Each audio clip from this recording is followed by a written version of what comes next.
అందరికీ నమస్తే. తెలంగాణలో అధికారంలో ఉన్నటువంటి కాంగ్రెస్ పార్టీకి ఆ ఎమ్మెల్యేలే అదే పార్టీకి ధమ్కీ ఇచ్చేటటువంటి ప్రయత్నం చేస్తా ఉన్నారు. ఇక బీఆర్ఎస్ లో గెలిచి కాంగ్రెస్ లోకి వచ్చిర్రు అంటే వాళ్ళు కొద్దిగా ధమ్కీలు ఇచ్చిర్రు అంటే ఏమని అనుకోవచ్చు. మరి పదవులు ఆశించి వచ్చిర్రు, ఆ తర్వాత ఇంకోటి ఆశించి వచ్చిర్రు.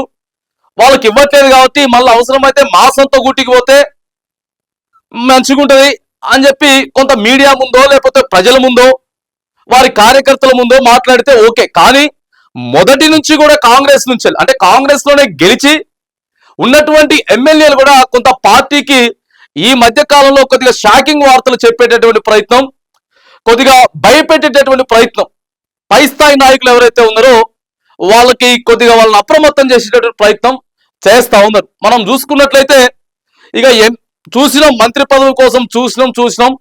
ఇక వీళ్ళు మంత్రి పదవులు ఇస్తే ఏంది, ఇవ్వకపోతే ఏంది, అడ్డుకుంటా ఉన్నారు. కష్టపడితేనే అవుతుంది. సో ఇవన్నీ కూడా మా దాంట్లో మమ్మల్ని అడ్డుకుంటా ఉన్నారు అని చెప్పి గత కొన్ని రోజుల ముందే Congress party MLA, for example మనం చూసుకున్నట్లయితే మునుగోడు ఎమ్మెల్యే రాజగోపాల్ రెడ్డి, ఆ తర్వాత వచ్చేసేసి ప్రేమ్ సాగర్ రావు మంచిర్యాల్, వీళ్ళంతా కూడా మరి అలక పుంతున్నారు. ఆల్రెడీ వాళ్ళు వాళ్ళ మాటలు చెప్పేటటువంటి ప్రయత్నం చేస్తా ఉన్నారు. ఇది మునుగోడు, ఆ తర్వాత వచ్చేసేసి ప్రేమ్ సాగర్ రావు మంచిర్యాల్, గడ్డం వివేక్ కూడా కొన్ని సందర్భాలలో మాట్లాడిండు. ఈ మధ్యలోనే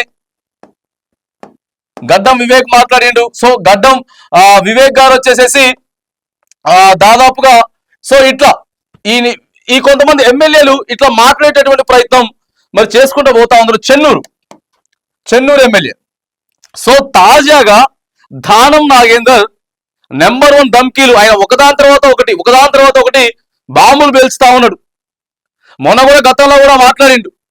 సో కేసీఆర్ ఉన్నప్పుడే కొంత ఇది ఉండేది, కంచెగచ్చిబౌలి విషయంలో కానీ ఇట్లాంటి విషయంలో దానం నాగేందర్ అనేటువంటి వ్యక్తి మరి హైదరాబాద్ నడిబొట్టున ఉన్నటువంటి Khairatabad MLA. So TDP party నుంచి పనిచేసినటువంటి సుదీర్ఘమైనటువంటి అనుభవం ఉన్నటువంటి ఎమ్మెల్యే క్లియర్ గా ఏం చెప్పిండారంటే దానం నాగేందర్ వచ్చేసేసి ఎల్లుండి పెట్టబోయేటటువంటి మీటింగ్ ఏదైతే ఉందో కేసీఆర్ది, సో కేసీఆర్ మీటింగ్ ఏదైతే ఉందో అది 100కి 100% సక్సెస్ కాబోతా ఉన్నది. 100కి 100% సక్సెస్ కాబోతా ఉందని చెప్పి పెద్ద బాంబు వేసిండిగా. బాంబు వేస్తే ఒక ఎమ్మెల్యే, పార్టీ మారినటువంటి ఎమ్మెల్యే ఈ రకంగా ధమ్కీ ఇస్తే, ఈ రకంగా మాట్లాడితే మారిన ఎమ్మెల్యే నియోజకవర్గాలు వాళ్ళు కూడా ఇంటర్నల్ గా మనం చూసాం. గూడెం మహిపాల్ రెడ్డి, పటాన్ చెరువు ఎమ్మెల్యే గూడెం మహిపాల్ రెడ్డి ఏమనడో మనం అందరం విన్నాం. సో అదొక పార్టీ అని చెప్పి మాట్లాడిండు.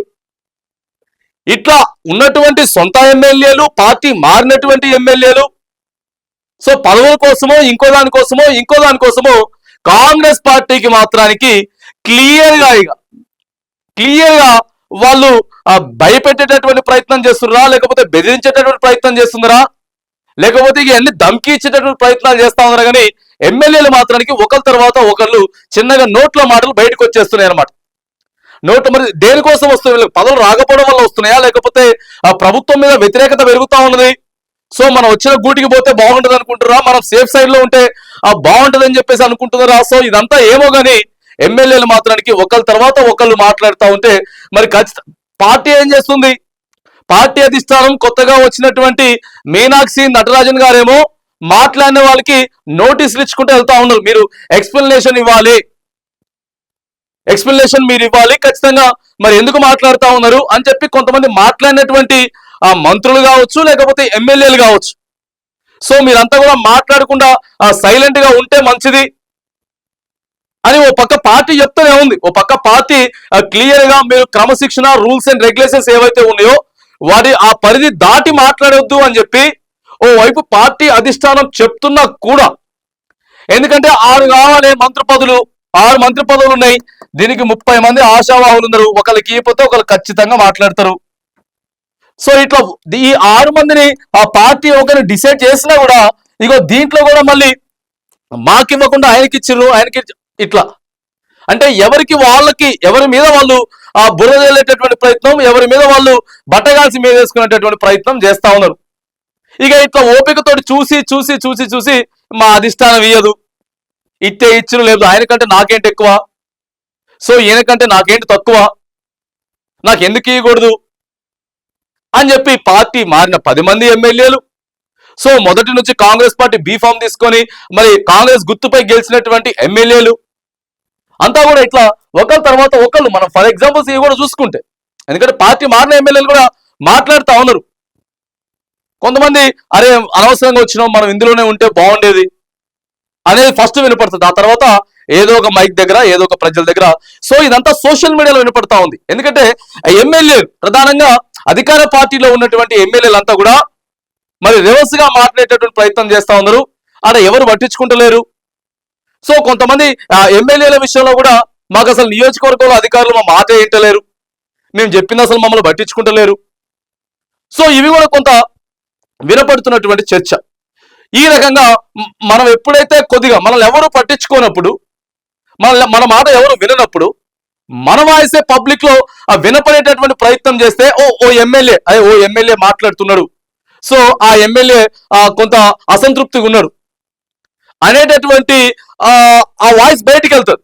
ఆ వాయిస్ బయటికి వెళ్ళినప్పుడు సోషల్ మీడియా ద్వారా కానీ లేకపోతే ఇంకో రకంగా బయటికి వెళ్తే అప్పుడు ఆ జిల్లా మంత్రి కానీ లేకపోతే ఆ ఉప ముఖ్యమంత్రి స్థాయి కానీ లేకపోతే ముఖ్యమంత్రి స్థాయి కానీ మంత్రులు ఎవరైనా రెస్పాండ్ అయితే, సో కొంత హాట్ టాపిక్ గా అయినా సరే, హాట్ టాపిక్ గా నిలిచి ఆ ఎమ్మెల్యే ఏమనుకుంటాడో కనీసం పిలిచి మాట్లాడిపించేటటువంటి ప్రయత్నాలైనా జరుగుతాయా, ఇలాగైనా సరే మనకి ఏదైనా ఒక పదవి వచ్చేటటువంటి ప్రయత్నం అయినా ఉంటుందా మరి అని ఆలోచిస్తున్నారా ఎమ్మెల్యేలు ఏమో తెలియదు. కానీ అధికార పార్టీలో ఉన్నటువంటి ఎమ్మెల్యేలు ప్రధానంగా అధికార పార్టీలో ఉన్నటువంటి ఎమ్మెల్యేలు మాత్రానికి ఒకళ్ళ తర్వాత ఒకళ్ళు చిన్న చిన్న ధమ్కీలు ఇచ్చుకుంటా, కేసీఆర్ మీటింగ్ సక్సెస్ అవుతుంది, ఎస్యూ భూములు వద్దని చెప్పాం, ఇట్లా హైడ్రా వద్దని చెప్పాం, సో ఆయనకి మంత్రి పదవి ఎందుకు, ఆయనకి ఇస్తే నాకు ఇవ్వాలి, నా జిల్లాకే ప్రధానంగా ఇవ్వాలి, ఇవన్నీ కూడా వాళ్ళు మాట్లాడుకొని కానీ బాగానే ఉంటది. కానీ సో ఒకసారి మాట్లాడిన తర్వాత అది పార్టీకే అది కొంత ఇబ్బంది అయ్యేటటువంటి పరిస్థితి ఉంటది ఖచ్చితంగా.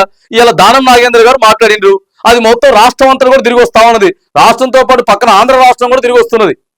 అదే ఖైరతాబాద్ ఎమ్మెల్యే దానం నాగేందర్ అట, సో కేసీఆర్ కి సపోర్ట్ గా మాట్లాడుతుండ్రు ఇందులోకి వచ్చిన తర్వాత, అంటే సో అక్కడ ఏమి లేదనుకుంటా అనేటటువంటిది ఇట్లా మొత్తం స్ప్రెడ్ అయ్యేటటువంటి అవకాశం ఉంటది. కాబట్టి సో ఎమ్మెల్యేలు మరి కనీసం వాళ్ళకి కావాల్సినటువంటి పదవుల కోసమో ఇంకో దానికోసమో వాళ్ళ వాయిస్ మాత్రానికి రేజ్ చేస్తా ఉన్నారు.